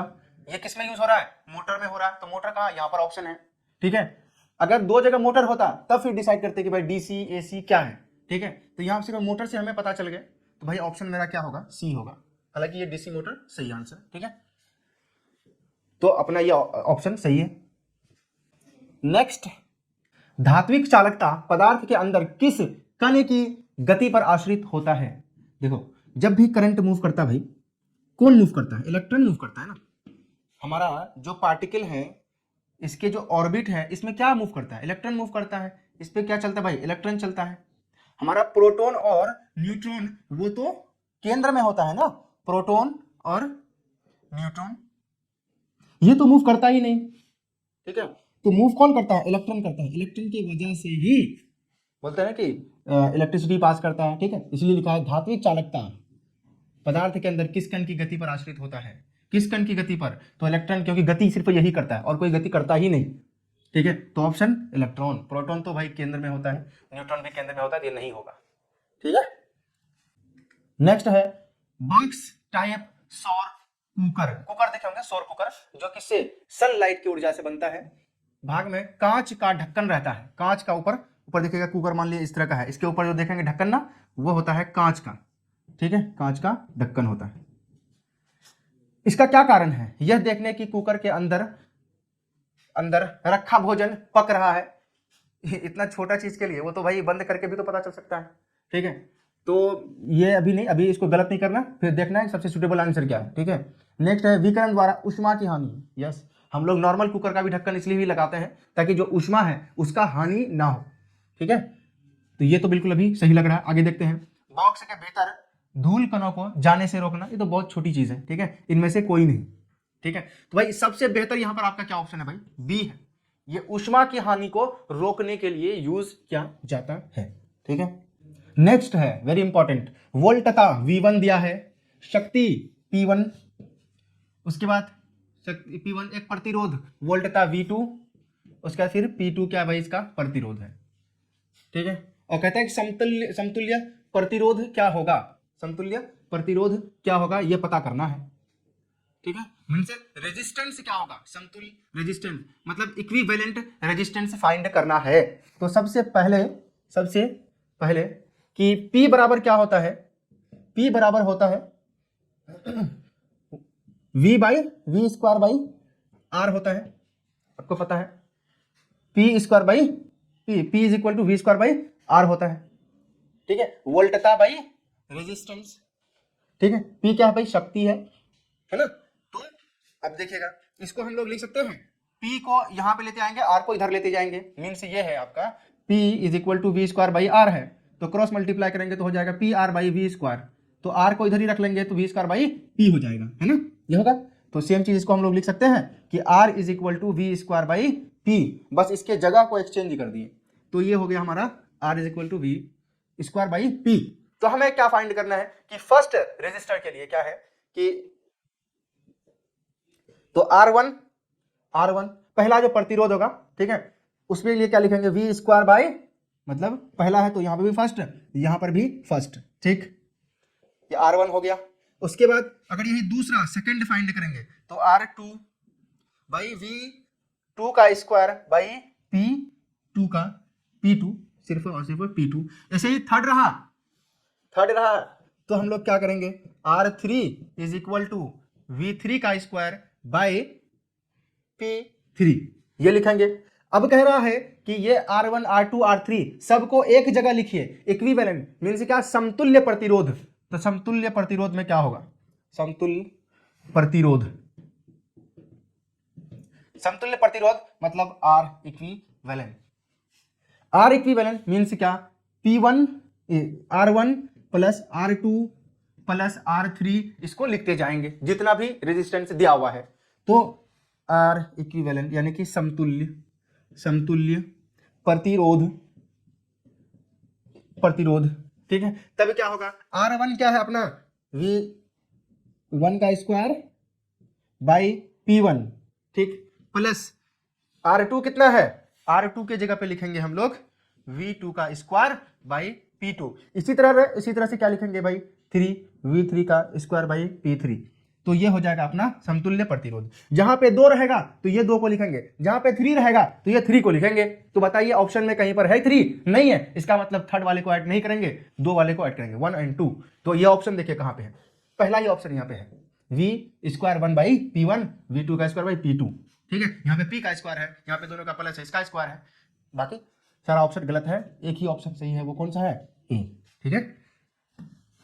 बस यहाँ पे हम लोगों ने क्या करा, P V और R का रेजिस्टेंस से पूछ रहा है ना, प्रतिरोध R, इसी तीनों का हम लोगों ने रिलेशन लिया था। क्या रिलेशन लिया था, तो P पावर बराबर होता है वोल्टता बाई रेजिस्टेंस, ठीक है, ये होता है, ओके। तो R को इधर लेते हैं, P को नीचे लेते हैं, उसी से हम लोगों ने इसका सॉल्यूशन किया। नेक्स्ट क्वेश्चन, घरेलू वैद्युत परिपथ में प्रत्यावर्ती धारा की आवृत्ति क्या होती है। घर में जो हम लोग यूज करते हैं वो बहुत ही कम होता है, वो कितना होता है भाई, 50 हर्ट्ज का होता है। तो ये तो डायरेक्ट हम लोग इसका टिक करेंगे 50 हर्ट्ज, ये सब नहीं होगा। नेक्स्ट है, निम्नलिखित में किसका अपवर्तनांक सबसे कम होता है, सबसे कम अपवर्तनांक, जो आपका तारपीन है इसका अपवर्तनांक होता है 1.47 रिफ्रैक्टिव इंडेक्स, ठीक है, मतलब एयर की तुलना में किसी में उसका जो स्पीड है प्रकाश की जो चाल है कितना है, किसके कंपैरिजन में, हवा के कंपैरिजन में, दूसरे माध्यम में, उसी का जो अनुपात। चलिए उसी को हम लोग क्या कहते हैं, उसी के अनुपात को क्या कहते हैं मतलब भाई, अपवर्तनांक कहते हैं, ठीक है। आप लोगों ने पढ़ा होगा प्रकाश का परावर्तन और अपवर्तन वाले चैप्टर में। अब उसी तरह देखिए बेंजीन का होता है 1.50 और केरोसिन का होता है 1.39 रिफ्रैक्टिव इंडेक्स और पानी का होता है 1.33। तो आप बताइए कि सबसे कम अपवर्तनांक इसमें से किसका है, सबसे कम अपवर्तनांक है सी का 1.33, यानी कि जल का। फिर से सुनिए, अपवर्तनांक क्या है भाई, अनुपात है किसका, वायु में प्रकाश की चाल और दूसरे माध्यम में प्रकाश की चाल। तो तारपीन में उससे ज्यादा है, बेंजीन में उससे ज्यादा है, केरोसिन में उससे ज्यादा है, पानी में उससे ज्यादा, किससे ज्यादा है, हवा से ज्यादा। लेकिन यहां पे पूछ रहा है सबसे कम किसका है, तो पानी का है। नेक्स्ट, एक साधारण प्रिज्म कितने सतह से घिरे होते हैं। देखो भाई प्रिज्म को यहाँ पर 3D में बनाना बहुत ही मुश्किल है, ठीक है। एक ये प्रिज्म हो गया, एक इधर कहीं प्रिज्म रखा, ठीक है। तो ऐसे एक सरफेस हुआ, एक ऐसे हुआ, एक नीचे से हुआ, ठीक है, 3 हुआ, एक इस साइड एक इस साइड, ठीक है, कितने हो जाएंगे, 5 हो जाएंगे। तो जैसे ये प्रिज्म मान लेते हैं, ठीक है, प्रिज्म ये इधर से 3 कोण है, ठीक है, एक इधर सरफेस हो गया, एक इधर हो गया। जब 3 रहेगा ऐसे इस तरह से रहेगा, समझिए ये जो है डस्टर इस तरह से है, इधर भी एक हो गया, इधर भी एक हो गया, 2, एक इधर से क्रॉस 3, एक इधर से क्रॉस 4, एक नीचे से 5, ठीक है, तो 5। नेक्स्ट, वृक्क सहायता प्रदान करता है। किडनी का क्या काम है भाई, किडनी का क्या काम है, आपको सबको पता होगा क्या काम है किडनी का, उत्सर्जन का है ना, एक्सक्रीशन का है। तो ऑप्शन ढूंढिए कि भाई श्वसन का काम किससे होता है, लंग्स से करते हैं हम लोग, ये ऑप्शन नहीं होगा। जनन ये तो सेक्सुअल ऑर्गन से होगा भाई, ठीक है, सेक्सुअल ऑर्गन से होगा भाई। पाचन के लिए कौन कौन सा पार्ट है भाई, हमारा माउथ से स्टार्ट होता है और स्मॉल इंटेस्टाइन यानी छोटी आंत बड़ी आंत तक होता है, तो ये भी नहीं होगा इसका ऑप्शन। तो कौन है भाई, उत्सर्जन, ठीक है। नेक्स्ट, प्रकाश संश्लेषण होता है, प्रकाश संश्लेषण सनलाइट की मौजूदगी में होता है, सूर्य की मौजूदगी में, सूर्य प्रकाश की मौजूदगी में होता है। तो यहां पर ऑप्शन ढूंढिए, कब होता है भाई? सुबह शाम? नहीं भाई, क्या दिन में जरूरत नहीं? केवल दिन में? यस, केवल दिन में होगा। दिन रात? नहीं। केवल रात में? नहीं। तो केवल दिन में। अपना नेक्स्ट क्वेश्चन है, सिनेप्टिक नॉब्स पाया जाता है। सिनेप्टिक नॉब्स कहां पर पाया जाता है? जैसे देखे होंगे कि जो दो न्यूरॉन जब एक साथ यहां पर मिलता है कहीं पर, ठीक है, ये देखिए यहां पर क्या था, जो इंपल्स है, ठीक है, वो एक न्यूरॉन से दूसरे न्यूरॉन में पास करता है, ठीक है। तो यहां पर जो देखेगा इस तरह का, इधर भी और इधर भी, इधर भी, ये क्या था भाई? ये अपना था सिनेप्टिक नोब। ये है किसमें? ये न्यूरॉन में है, ठीक है। किसमें भाई? न्यूरॉन में। तो देखिए सिनेप्टिक नोब से पाया जाता है वृक्क में? नो। मस्तिष्क में? नो। अंडाशय में? नो। न्यूरॉन में? यस, न्यूरॉन में पाया जाता है सिनेप्टिक नोब, ठीक है। जैसे ये देखिए आपका न्यूरॉन है, ठीक है, ये बहुत सारा इस तरह से ब्रांच निकला हुआ, इसी ब्रांच पे आपको क्या होता है? मौजूद होता है सिनेप्टिक नोब, सिनेप्टिक नोब, ठीक है। नेक्स्ट क्वेश्चन, निम्न में सबसे तेज हृदय धड़कन किसका होता है? सबसे तेज हृदय धड़कन, देखिए इस चार ऑप्शन में से आपको तो पता होगा ह्यूमन का 72 पर मिनट। हाथी का होता है, हाथी का करीब आपको मिल जाएगा 25 से 35 हो जाता है, ठीक है। और जो व्हेल है करीब इसका 10 से 30 तक का होता है। और जो चूहा है भाई इसका बहुत ज्यादा होता है, 450 से 700 के बीच तक का होता है, ठीक है, 750 के बीच का होता है। तो सबसे ज्यादा किसका है भाई हृदय धड़कन? चूहा का है। दिखता छोटा है लेकिन इसका हार्ट जो है, दिल का जो धड़कन है, हार्ट बीट है, वो सबसे ज्यादा है। सबसे कम पूछता तब आप किसको देते हैं? व्हेल को। नेक्स्ट है, कोशिकीय ईंधन निम्न में से कौन है? कोशिकीय ईंधन, ठीक है, कोशिका को जो एनर्जी देता है वो क्या है? क्या है? प्रोटीन है, वसा है, ग्लूकोज है? ग्लूकोज है, ग्लूकोज ही मुझे बॉडी में क्या देता है भाई? एनर्जी देता है। ये नहीं होगा, ये नहीं होगा। नेक्स्ट क्वेश्चन, एटीपी में फॉस्फेट की संख्या कितनी होती है? फॉस्फेट का जो सूत्र है वो क्या है भाई? C10H16N5O13P3। ये है आपका फॉस्फेट की एटीपी का ये फॉर्मूला हुआ। किसका फॉर्मूला हुआ भाई? एटीपी का। तो देखिए इसमें फॉस्फेट कितना है? P3 है, P3 है, ठीक है। तो देखिए 3 का ऑप्शन है, ये है ऑप्शन, ठीक। ये एटीपी का फॉर्मूला है C10H16N5O13 एंड P3। तो 3 इसका क्या है? एटीपी, फॉस्फेट का नंबर है एटीपी में। नेक्स्ट, निम्नलिखित में कौन मनुष्य का एक उत्सर्जी अंग नहीं है? भाई क्वेश्चन जब भी पढ़ेंगे ना इसको जरूर देखना है या नहीं है, ये सबसे ज्यादा कंफ्यूज करता है एग्जाम में, ठीक है। तो देखिए नहीं है ना, नहीं है कौन? पहले देखिए इधर है क्या हमारा? फेफड़ा है, इधर क्या है? वृक्क है, इधर क्या है? अग्न्याशय है, इधर क्या है? त्वचा है, ठीक है। अग्न्याशय क्या है भाई? पैंक्रियास, ठीक है। पैंक्रियास का उत्सर्जी अंग से क्या लेना देना? फेफड़ा तो समझ आ रहा है, ये ऑक्सीजन लेता है और कार्बन डाइऑक्साइड छोड़ रहा है, तो भाई ये उत्सर्जन का काम कर रहा है। वृक्क तो समझ आ रहा है भाई, मेरा जो मैक्सिमम उत्सर्जन कहां हो रहा है भाई? किडनी में हो रहा है। त्वचा आपको पता है, ये पसीना निकलता है और यहाँ पे ऑयली जो सब्सटेंस है, जो पदार्थ है वो बाहर होता है ना, और गुस्ल करके उसको हम लोग नहा के उसको क्लीन करते हैं। तो भाई नहीं है, कौन नहीं है? ये तीनों तो उत्सर्जी अंग है, ठीक है। तो होगा कौन? ऑप्शन सी होगा, ये नहीं है, ठीक। नेक्स्ट क्वेश्चन, सबसे छोटी अंतःस्रावी ग्रंथि है। सबसे छोटी अंतःस्रावी ग्रंथि, सबसे छोटी जो ग्रंथि है ना वो है हमारा मस्तिष्क में, ठीक है, जिसको हम लोग कहते हैं पीनियल ग्लैंड। क्या कहते हैं भाई? पीनियल ग्लैंड कहते हैं। तो ऑप्शन देखिए पीनियल ग्लैंड कहाँ है? एड्रिनल आपको पता है कहाँ मौजूद है? ये किडनी जो है अपना, किडनी के ऊपर यहाँ पर कैप लाइक स्ट्रक्चर होगा। थायराइड आपको पता ही है कहाँ है? ये यहाँ पे थायराइड, ठीक है।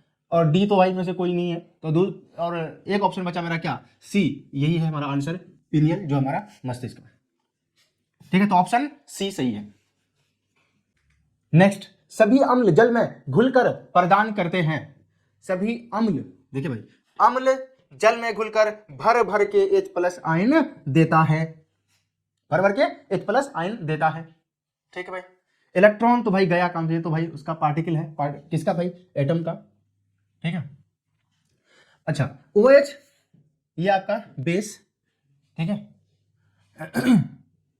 क्षार, और H+ ये आपका एसिड को बताता है। ठीक है, तो ऑप्शन क्या होगा, ए होगा इसका ऑप्शन। ठीक है, भर भर के क्या देता है, H+ आयन देता है। ठीक है, और जहां भी OH रहेगा तो आपको समझना वो क्षार के लिए है।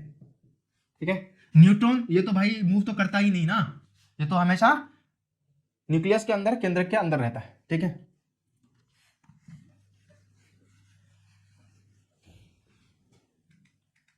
नेक्स्ट क्वेश्चन, निम्नांकित यौगिक में कौन दुर्बल अम्ल है। दुर्बल अम्ल किसको कहते हैं, जो अम्ल जल में घुलने के बाद भर भर के हाइड्रोजन आयन देगा, वो क्या है, प्रबल है। वो क्या है, प्रबल है। एक स्ट्रॉन्ग एसिड है जो कम हाइड्रोजन आयन देगा, वो क्या हुआ, दुर्बल अम्ल हुआ। ठीक है, जो HCl है ये भाई, ये फुल्ली डिसोसिएट होता है, फुल्ली टूटता है हाइड्रोजन आयन में, तो ये भर भर के क्या देगा, H+ आयन देगा। इधर भी H2 है, ये भी देगा H2SO4, ये क्या भाई, स्ट्रॉन्ग एसिड है। HNO3 भी स्ट्रॉन्ग एसिड है। वीक एसिड कौन है हमारा, B है। ठीक है, CH3COOH, तो आंसर कौन सा होगा, बी का होगा, बी।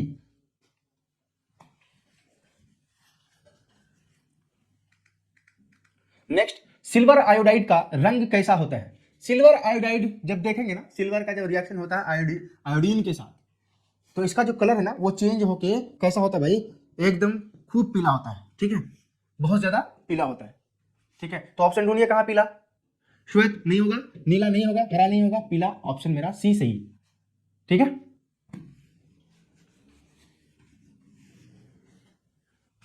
नेक्स्ट, सबसे कठोर प्राकृतिक पदार्थ है। सबसे कठोर इस धरती पर कौन सा पदार्थ है जो अभी तक देखा गया, वो है अपना, को पता है, हीरा। क्या, हीरा, डायमंड। देखिए कौन सा है भाई यहाँ पर, प्योर सोना तो आपको पता ही है, ये तो सॉफ्ट होता है भाई, ये बहुत हार्ड नहीं होता है, 24 कैरेट सोना जिसको बोलते हैं। ठीक है, तो हमारा कौन है भाई सबसे हार्ड, हीरा। ठीक है, हीरा। अपना नेक्स्ट क्वेश्चन है, कार्बन के कितने रवादार अपरूप है। कार्बन के कितने अपरूप है भाई, एक तो आपको पता है ग्रेफाइट होता है, ग्रेफाइट है, डायमंड है, डायमंड है, और कौन है भाई, ग्रेफाइट, डायमंड, और आपको ग्रेफाइन, आपको मिल जाएगा कौन, ग्राफीन, ग्राफीन, और एक होता है फुलेरिन, फुलेरिन। ठीक है, तो कितने हो गए भाई कार्बन के अपरूप, कितने हो गए, एक तो ग्रेफाइट हो गया, दूसरा डायमंड हो गया, तीसरा ग्राफीन हो गया, चौथा फुलेरिन हो गया। तो ऑप्शन देखिए 4 कहां पर है, ये डी, डी में क्या भाई 4 ऑप्शन है। नेक्स्ट क्वेश्चन, जिंक ब्लेंड किस धातु का अयस्क है, किस धातु का अयस्क है। जेड, जिंक ब्लेंड का फॉर्मूला होता है ZnS, जिंक सल्फाइड। भाई इसमें से कौन सा धातु हम लोग प्राप्त करते हैं, जिंक ना, तो ऑप्शन कौन सा होगा, जिंक होगा।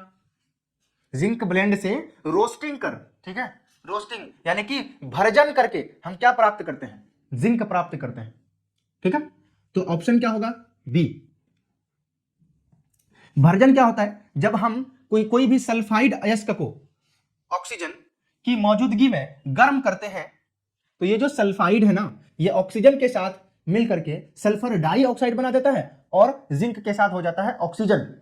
ठीक है, कहना ये चाह रहे हैं कि जिंक सल्फाइड ऑक्सीजन की मौजूदगी में जब अभिक्रिया करता है तो बन जाता है ZnO प्लस सल्फर डाइऑक्साइड, बनता सल्फर डाइऑक्साइड है, और ZnO को जब थोड़ा सा और हीट किया जाता है तो Zn अलग हो जाता है और O2 अलग हो जाता है, और मिल जाता है हमको प्योर फॉर्म में, प्योर फॉर्म में क्या, जिंक मिल जाता है। वही तो पूछ रहा है कि जिंक ब्लेंड किस धातु का अयस्क है, देखिए ZnS से हमको क्या मिला, जिंक मिला। ठीक है, तो देखिए आंसर क्या होगा, बी होगा।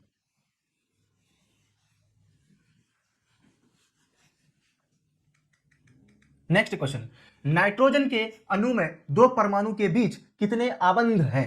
याद करिए कि आपने पढ़ा होगा कि जैसे नाइट्रोजन है, नाइट्रोजन कितने नंबर पे भाई, 7 नंबर पे है।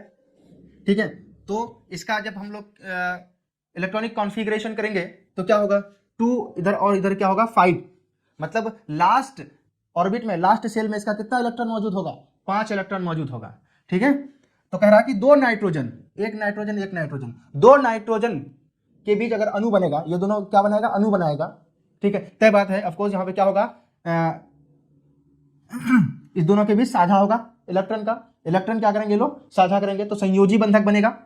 ठीक है, तो 5 है तो भाई 3 इधर ले लिया, 2 इधर ले लिया, 3 इधर ले लिया, 2 इधर ले लिया, 3 to 5, 3 to 5। देखिए इसको कितना इलेक्ट्रॉन चाहिए अपना ऑक्टेट को पूरा करने के लिए, 3 इलेक्ट्रॉन चाहिए। 3 इलेक्ट्रॉन इसको मिल जाएगा तो ये हो जाएगा स्टेबल। हम लोग क्यों पढ़ाई करते हैं, हम लोग इसलिए पढ़ाई करते हैं कि जिंदगी में सफल होंगे, हम लोग क्या हो जाएंगे जिंदगी में, स्टेबल हो जाएंगे। उसी तरह से जितने भी तत्व हैं वो भी क्या चाहता है भाई, जो इलेक्ट्रॉन है उसको लूज करके या गेन करके स्टेबल होना चाहते हैं, यानी कि अपना लास्ट ऑर्बिट में 8 इलेक्ट्रॉन पूरा करना चाहते हैं। तो कैसे करेंगे भाई, कुछ लोग लूज करके प्राप्त करते हैं, कुछ लोग गेन करके। कोई कहता है भाई हम ना तो गेन करेंगे ना तो लूज करेंगे, हम करेंगे साझा। ठीक है, तो ये जो नाइट्रोजन है ये करता है साझा। अब कैसे, तो देखिए इसके पास कितना 5 है, इसको और 3 चाहिए, तो ये 3 इससे साझा कर लिया, तो ये भी 3 इससे साझा कर लेगा। तो कितना इलेक्ट्रॉन का साझा हुआ, 3 इलेक्ट्रॉन का। तो नाइट्रोजन अणु में 2 परमाणु के बीच कितने आबंध बनते हैं, 3 आबंध बनते हैं, 3 इलेक्ट्रॉन का साझा हुआ। ठीक है, चलिए अब हम लोग देखेंगे अपना next question. Next question, alkyne का सामान्य सूत्र क्या है। एल्काइन का देखिए, कार्बनिक कंपाउंड, कार्बनिक यौगिक जब आप पढ़े होंगे तो उसमें क्या है कि पढ़े होंगे क्या, अल्केन, अल्केन, अल्कीन, अल्काइन। ठीक है, अल्केन,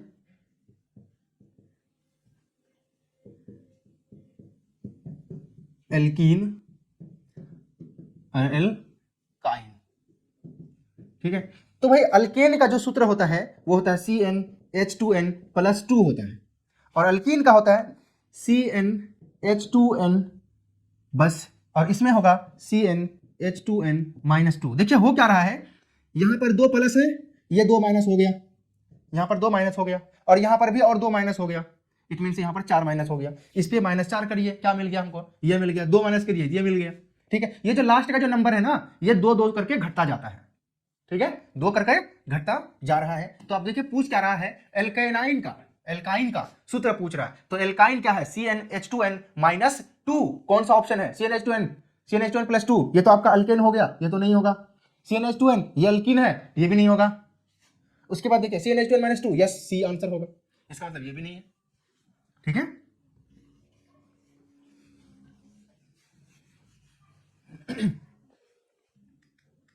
नेक्स्ट, सामान्य नेत्र के लिए दूर बिंदु क्या होना चाहिए। अच्छा, list distance of distinct vision, मतलब सबसे कम दूरी जहां से लोग क्लियर दे सकता है, आंख में स्ट्रेस ना नहीं होगा, वो दूरी क्या है, 25 सेंटीमीटर का है।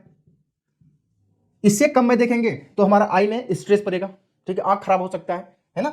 तो 25 सेंटीमीटर सबसे कम। ज्यादा क्या देख सकते हैं भाई, अनंत, अनंत।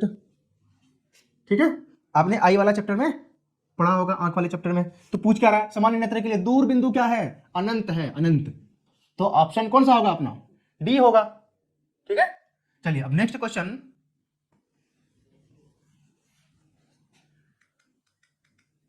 यदि किसी बिंब का प्रतिबिंब का आवर्धन ऋणात्मक है, आवर्धन ऋणात्मक है, तो उस प्रतिबिंब की प्रकृति क्या होगी। ठीक है, ऋणात्मक है, देखिए किसी बिंब का प्रतिबिंब आवर्धन ऋणात्मक है तो उस प्रतिबिंब की प्रकृति क्या होगी, या तो वो दर्पण हो सकता है या तो वो लेंस हो सकता है। और वास्तविक यानी कि ऋणात्मक जो बनता है वो उत्तल लेंस में बनता है और अवतल दर्पण में बनता है।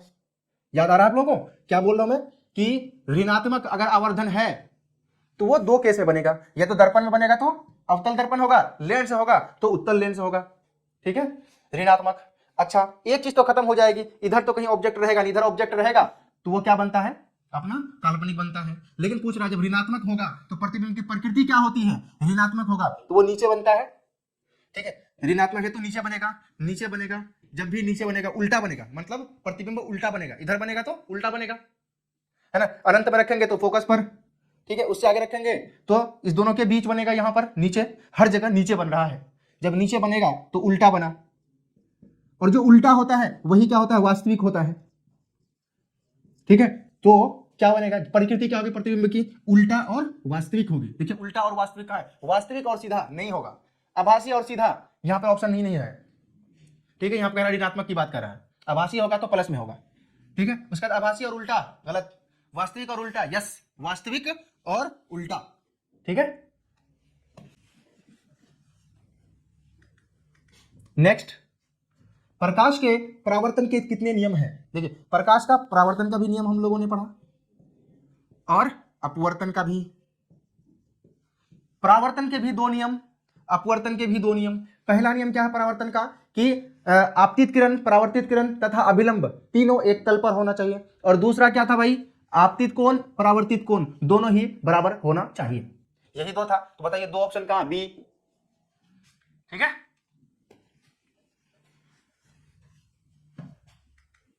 नेक्स्ट क्वेश्चन, एक प्रकाश किरण एक समतल दर्पण पर लंबवत आपतित होता है। लंबवत मीन से क्या, 90 डिग्री पे हो रहा है।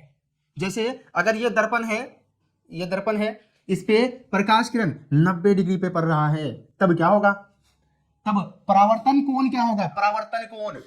परावर्तन किसको बोलते हैं, किसी एक स्मूथ सरफेस पर कोई भी तल पर कोई भी प्रकाश किरण आती है तो टकराने के बाद बराबर एंगल से वो मुड़ जाती है। ठीक है, बाउंसिंग बैक हो जाता है, बाउंस बैक हो जाता है। तो ये जा रहा है बिल्कुल 90 डिग्री में, तो भाई किधर मुड़ेगा, किधर ही नहीं मुड़ेगा, इसी रास्ते में रिटर्न हो जाएगा। तो इसका मतलब कितना डिग्री बना, 0 डिग्री। तो ऑप्शन देखिए 0 डिग्री कहां है, ये है डी। ठीक,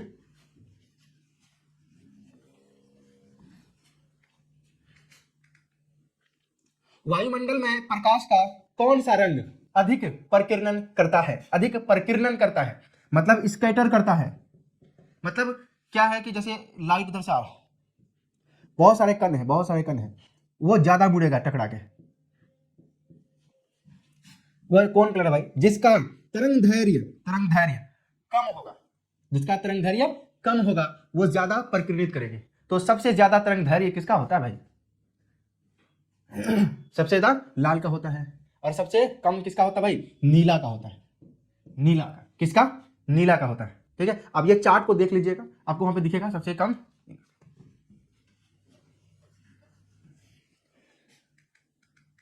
नेक्स्ट, वायु में अभिसारी लेंस है।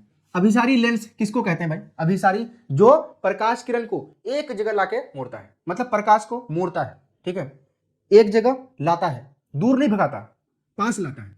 जैसे एक ये लेंस है अपना, एक ये लेंस है अपना, प्रकाश किरण आई समांतर, तो ये है कहीं पर F, तो ये किधर से जाएगी, फोकस से गई। कितना ही प्रकाश किरण लाइए वो किधर से गुजरेगी, फोकस से। लेकिन अगर इसमें लेते आए तो ये फोकस के जगह पे ये दूर जाएगा, दूर जाएगा। अभिसारित मतलब इसको एक जगह लाना यहां पर। तो कांच का अवतल लेंस, कांच का अवतल लेंस तो दूर भगाता है, ये अवतल लेंस है, और ये उत्तल लेंस है। तो ये क्या कर रहा है, इसको दूर भगा रहा है, तो ये गलत। कांच का समतलावत लेंस नहीं है ये भी, कांच का उत्तल लेंस, उत्तल लेंस का क्या काम है, एक जगह लाता है, यस सी आंसर है। ठीक है,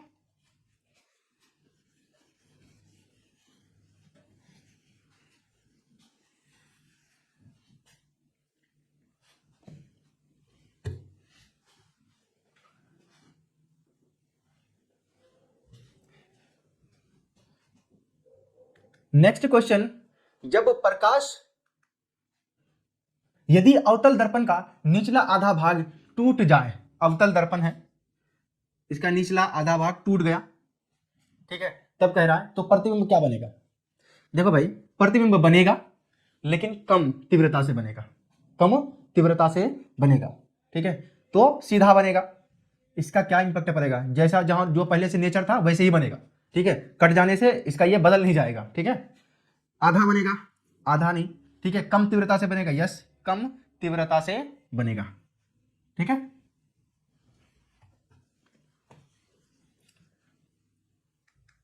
नेक्स्ट, जब प्रकाश की किरण हवा यानी कि विरल माध्यम से कांच में जाता है, तो ये समझ लेते हैं कि कांच है, कांच है, हवा से आया है। ये क्या विरल माध्यम हुआ और ये हुआ सघन माध्यम हुआ, ठीक है, सघन माध्यम हुआ। जाती है तो वह मुड़ जाता है, किधर मुड़ता है? तो देखिए बाद में ऑप्शन देखेंगे, पहले यही कर लेते हैं ना। ये हमारा क्या हुआ? अभिलंब हुआ, ये हमारा अभिलंब है। ये आपतित किरण है, आपतित किरण, ये है अभिलंब, ठीक। अब जैसे ही विरल माध्यम से प्रकाश किरण सघन माध्यम में आती है तो ये किधर मुड़ जाती है? ये मुड़ जाती है अभिलंब की ओर। किधर मुड़ती है? अभिलंब की ओर। विरल से सघन में जाएगा तो अभिलंब की ओर मुड़ेगा, अभिलंब की ओर मुड़ेगा, ठीक है। तो ऑप्शन देखिए, अभिलंब की ओर कौन सा है? अभिलंब से दूर तब जाएगा जब सघन से विरल में जाएगा। सघन से विरल में जाने पर अभिलंब से दूर, और अभिलंब की ओर तब जाएगा जब विरल से सघन माध्यम में आएगा। तो ऑप्शन अपना कौन सा है? बी है, ठीक है।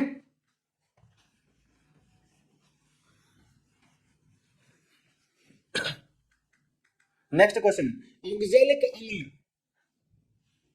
ऑक्जेलिक अम्ल का प्राकृतिक स्रोत निम्नलिखित में कौन है? ये पूरा चार्ट लिखाया गया था आपका नोट्स में, ठीक है, मौजूद है। आप खोल के देखेंगे तो आपको मिलेगा, लिखाया था कि कौन है भाई? टमाटर। ऑक्जेलिक अम्ल किसमें है? टमाटर में है, ठीक।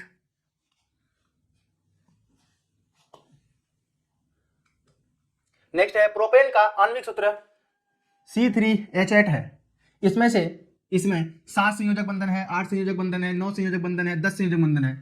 ऐसे पता करना मुश्किल है, रटना भी नहीं है, कैसे करेंगे? तो लिखिए सारा कार्बन लिखिए। 3 कार्बन हो गया, कितना हाइड्रोजन है? 8 हाइड्रोजन, 1 2 3 4 5 6 7 8, 8 हाइड्रोजन है, ठीक है। कितने बॉन्ड हुए? 1 2 3, देखिए ऊपर से 1 1, ये हो गए 1 2 3 4 5 6 7 8 9 10, कितने बॉन्ड हुए? 10 हुए। तो 10 संयोजक आबंध बनाएगा, ठीक है।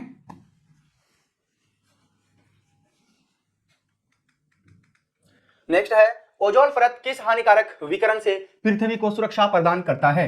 पृथ्वी पे जो हमारा कौन सा किरण भाई? पराबैंगनी विकिरण जो आता है उसको रोकने के लिए हेल्पफुल है कौन? ओजोन लेयर, ओजोन का परत, यानी कि O3।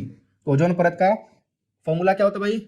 आणविक सूत्र क्या होता है? O3 होता है, ठीक है। तो देखिए पराबैंगनी विकिरण किधर है? आवर्त विकिरण नहीं, तापीय विकिरण नहीं, पराबैंगनी विकिरण इधर मौजूद है, ठीक है। नेक्स्ट, कौन सा अधातु कमरे के ताप पर तरल अवस्था में पाया जाता है? कमरे के ताप पर कौन सा अधातु किसमें पाया जाता है भाई? तरल अवस्था में। अगर धातु होता तो पारा होता, अधातु है तो क्या होगा? ब्रोमीन, ठीक है। धातु होता तो पारा होता, अधातु है तो ब्रोमीन, ठीक है। नेक्स्ट, निम्नांकित में कौन उपधातु है? उपधातु का भी चार्ट लिखाया गया था पूरा कि कौन कौन उपधातु है। तो भाई उसमें से जब चेक करेंगे आपको मिलेगा। ये तो भाई आपका धातु है तो ये नहीं होगा आंसर। कॉपर धातु है, नहीं होगा आंसर। निकल धातु है, नहीं होगा आंसर। हमारा कौन सा है? आर्सेनिक, ये है हमारा उपधातु, ठीक है भाई। नेक्स्ट है, कैल्शियम कार्बोनेट ये टूट कर क्या दे रहा है भाई? कैल्शियम ऑक्साइड और कार्बन डाइऑक्साइड दे रहा है। किस प्रकार का अभिक्रिया है? टूट रहा है ना भाई, टूटना किससे रिलेटेड है? कितना रिएक्शन पढ़ाया था? एक संयोजक रिएक्शन पढ़ाया था, संयोजक अभिक्रिया पढ़ाया था। उसमें क्या था? 2 या उससे ज्यादा पदार्थ मिलकर एक पदार्थ बनाता है, ठीक है। दूसरा बताया था क्या? वियोजन, जिसमें एक पदार्थ टूटकर 2 या उससे ज्यादा पदार्थ में बदलता है। तीसरा विस्थापन था कि एक ज्यादा अभिक्रियाशील धातु कम अभिक्रियाशील धातु को उसके यौगिक से विस्थापित करता है। द्विविस्थापन में क्या था? कि उसके आयन है ना एक्सचेंज होते हैं, ठीक है। उसके धातु उस कंपाउंड के साथ, उसके धातु उसके कंपाउंड के साथ, है ना, यही बताया था। और था लास्ट में क्या? रेडॉक्स था, ऑक्सीडेशन रिडक्शन। तो भाई देखिए यहां पर क्या हो रहा है? वियोजन, एक टूटकर 2 या उससे ज्यादा में बदलता है तो वियोजन कहते हैं। तो देखिए एक टूटकर 2 या उससे ज्यादा बदला है, यस, तो ज्यादा आगे की पढ़ने की तो जरूरत है नहीं। विस्थापन में क्या होता है भाई? विस्थापित करते हैं, संयोजक में मिलकर एक बनाते हैं, यहां टूटकर अलग अलग बना है। तो द्विविस्थापन किसको कहते हैं भाई? आयन का चेंज होता है, आयन का एक्सचेंज होता है, ठीक है, तो इसका ऑप्शन कौन सा होगा? वियोजन, जिसमें कोई एक पदार्थ टूटकर दो या उससे ज्यादा पदार्थ में बदलते हैं उसे वियोजन अभिक्रिया कहते हैं। नेक्स्ट, निम्नांकित में कौन समीकरण संतुलित है? संतुलित मीन्स ये कि हमारा दो पार्ट होता है अभिक्रिया का, एक इधर रिएक्टेंट वाला पार्ट और एक इधर होता है प्रोडक्ट वाला पार्ट। ठीक है, इधर जितना परमाणु है, ठीक है, उधर भी उतना ही परमाणु होना चाहिए। ठीक है, उतना ही एटम होना चाहिए। तो अभी चेक करिए, मैग्नीशियम इधर 1, इधर मैग्नीशियम 1, ठीक है, इधर ऑक्सीजन 2, इधर ऑक्सीजन 1, ये ऑप्शन नहीं होगा। ठीक है, क्योंकि दोनों साइड क्या होना चाहिए? बराबर होना चाहिए। जिंक 1, जिंक 1, ठीक है, हाइड्रोजन 2, हाइड्रोजन 2, ठीक है, सल्फर 1, सल्फर 1, बिल्कुल ठीक है, ऑक्सीजन 4, ऑक्सीजन 4, बिल्कुल सही है, ये ऑप्शन सही है। बाकी देख लीजिए, आयरन 1, आयरन 1, क्लोरीन 2, क्लोरीन 3 बराबर नहीं है, H2 H2 है, यहाँ पे H1 है, ये बराबर नहीं है। तो सही कौन है भाई? बी।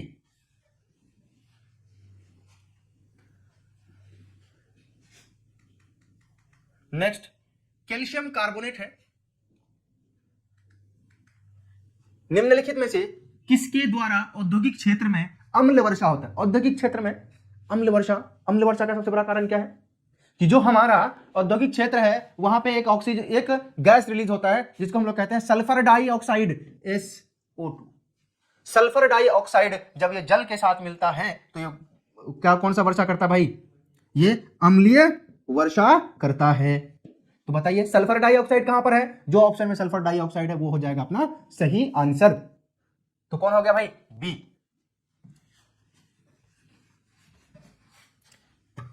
इसी के साथ आपका जो मल्टीपल चॉइस क्वेश्चन था वो होता है खत्म।